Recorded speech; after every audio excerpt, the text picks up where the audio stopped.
السلام علیکم ورحمۃ اللہ وبرکاتہ۔ ہم نے التنقیل علامہ مولوی یمانی رحمہ اللہ پر چند ایک لیکچر دیے ہیں۔ یہ ہمارا تیسرا لیکچر ہے۔ آج کے لیکچر میں اس کتاب کی دوسری قسم پر ہم کچھ بحث کرنا چاہتے ہیں۔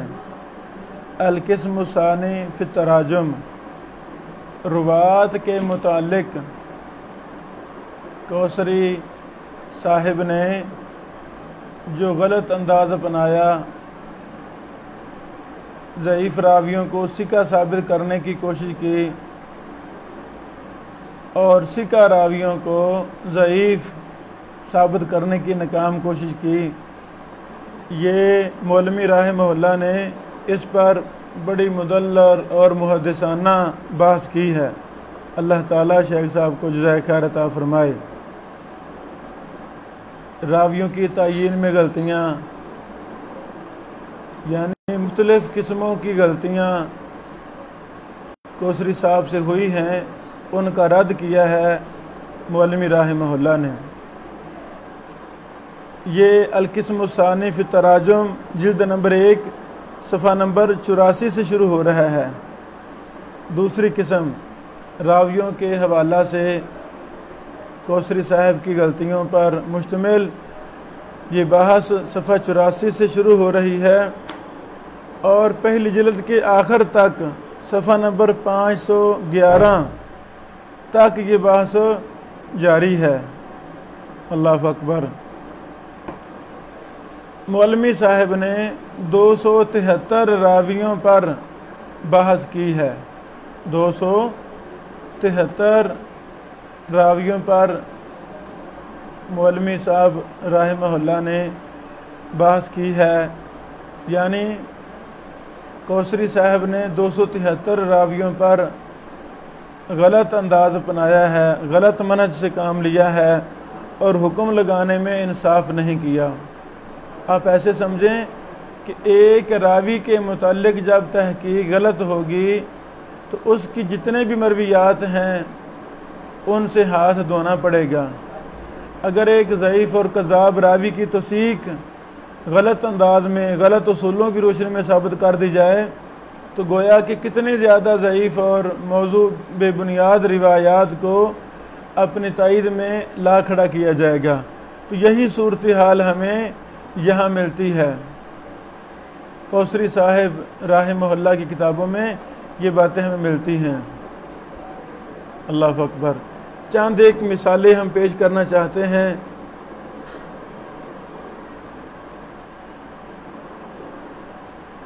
مثال کے طور پہ کوئی ہم دیکھ لیں، یہ صفحہ نمبر 161 ہے۔ احمد بن الفضل بن خزیمہ، اس راوی پر شیخ صاحب لکھتے ہیں کہ ہم نے التلیہ صفحہ نمبر 91 میں اس پر بحث کر دی ہے، یعنی وہاں کوثری صاحب نے جو اس کے حوالہ سے غلط بات کی ہے اس کا رد وہاں کر دیا ہے۔ ایک اور ہم مثال دیکھتے ہیں، یہ صفحہ نمبر 203 ہے۔ احمد بن موسیٰ النجار، کوثری صاحب نے تانیب الخطیب صفحہ نمبر 17 میں کہا ہے اخراجہ رحلتاً، پھر لکھتے ہیں بساند فیہ احمد بن موسیٰ النجار و عبداللہ بن محمد البلاوی وہما کذابان معروفان۔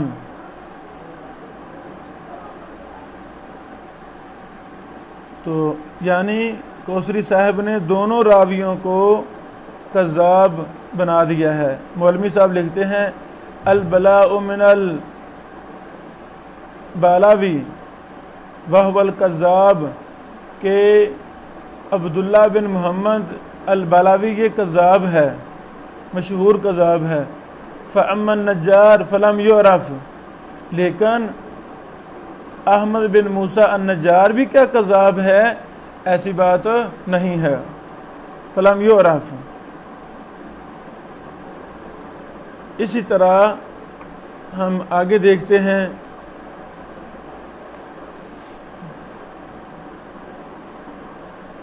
یہ صفحہ نمبر 264 ہے، پہلی جلد کا 100 نمبر ترجمہ ہے۔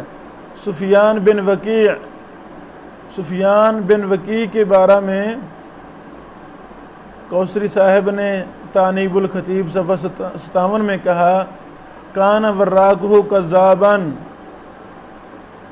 ان کا وراق کذاب تھا، یدخل فی کتبہ ما شاء، وہ داخل کرتا تھا ان کی کتابوں میں جو چاہتا۔ تو آگے شیخ مولوی صاحب رد لکھتے ہیں، اقول حسن الترمذی بعض احادیث وذکرہ ابن حبان فی الثقات وقال کان شیخا فاضلا صدوقا، یعنی اس کی بعض احادیث کو امام ترمذی نے حسن کہا ہے، اور ابن حبان نے انہیں الثقات میں ذکر کیا ہے، اور ابن حبان نے کہا ہے یہ فاضل صدوق شیخ تھے، آگے تفصیلی حکم نقل کیا ہے۔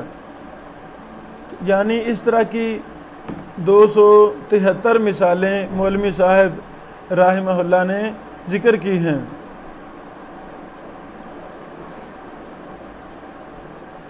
اسی طرح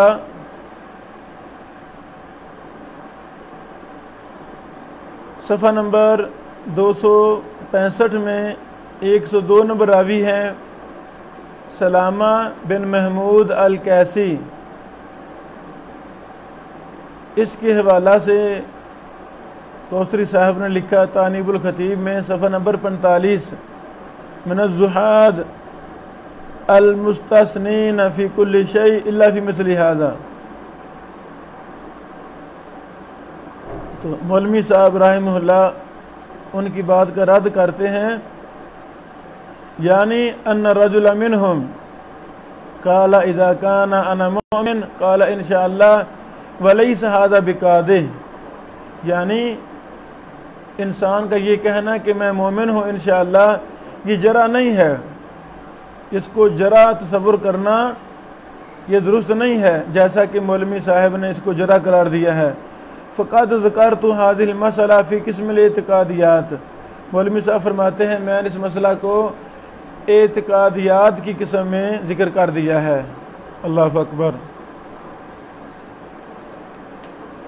یہ چیزیں پڑھنے کے ساتھ الگ رکھتی ہیں کہ ان روات کی حالات کو اچھی طرح پڑھا جائے تو بہت زیادہ منہج جرح و تعدیل کا ہمیں ملتا ہے۔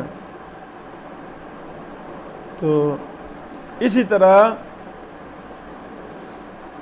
صفحہ نمبر 430 راوی نمبر 195 محمد بن بشار بندار راوی ہیں۔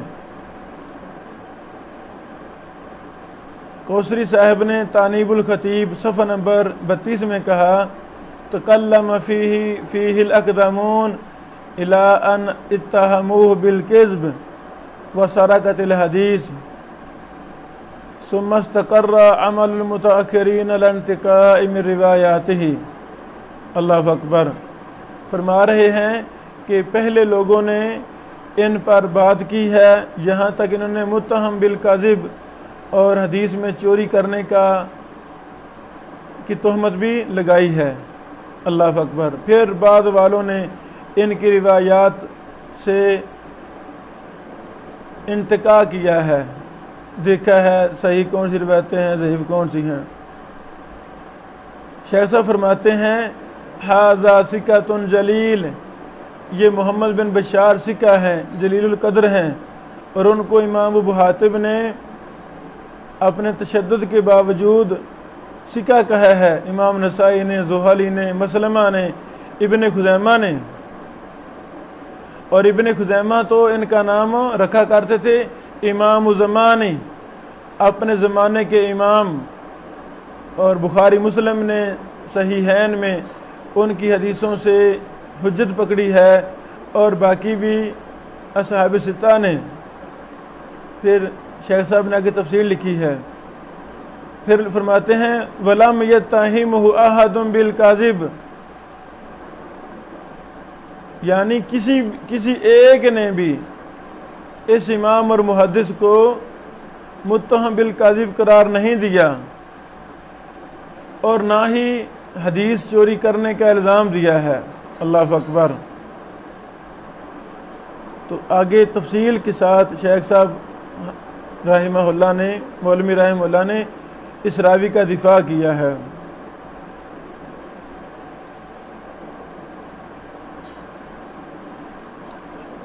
ایک راوی ہیں 432 نمبر صفحہ ہے، جلد نمبر 1 ہے، محمد بن جابر الیمامی. اس کے حوالہ سے کہا کوثری صاحب نے تانیب الخطیب صفحہ نمبر 116 میں الاعمى، یہ نبینا تھے. امام احمد نے ان کے بارے میں کہا ہے لا يحدث عنہ الا من هو شر منہ، ان سے وہ شخص ہی بیان کرتا ہے جو ان سے زیادہ شر والا ہے، اور ان کو ابن معین نے ضعیف قرار دیا ہے. میں کہتا ہوں، مولوی صاحب فرماتے ہیں، یعنی ان کی عبارت نقل کر کے آگے اس کا دفاع کیا ہے. اللہ اکبر.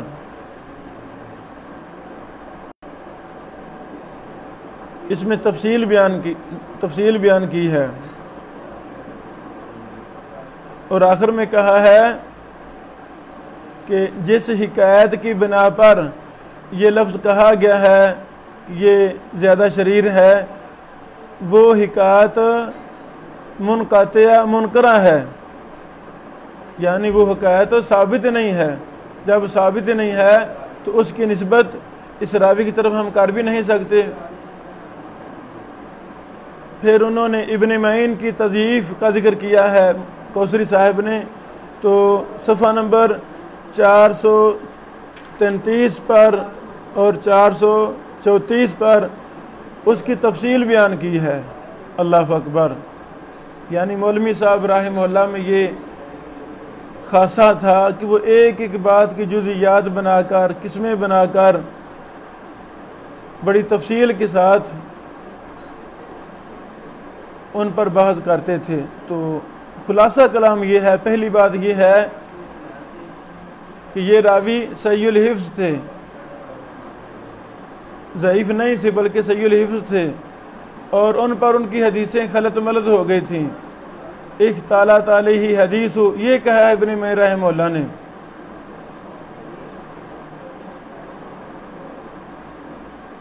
اس طرح اور بھی کئی ایک جواب دیے ہیں، تفصیل کے طالب یہاں دیکھ سکتا ہے. تو ہم انہی مثالوں پر اکتفا کرتے ہیں. مولوی صاحب رحمہ اللہ کو اللہ تعالیٰ جزائے خیر عطا فرمائے. انہوں نے بہت زیادہ محنت سے ہم طلبہ علوم حدیث پر، طلبہ جرح و تعدیل پر اپنی کتاب میں بہت زیادہ سامان مہیا فرما دیا ہے. اب ہم ان سے بھرپور فائدہ اٹھائیں. بارک اللہ فیکم. السلام علیکم ورحمۃ اللہ وبرکاتہ.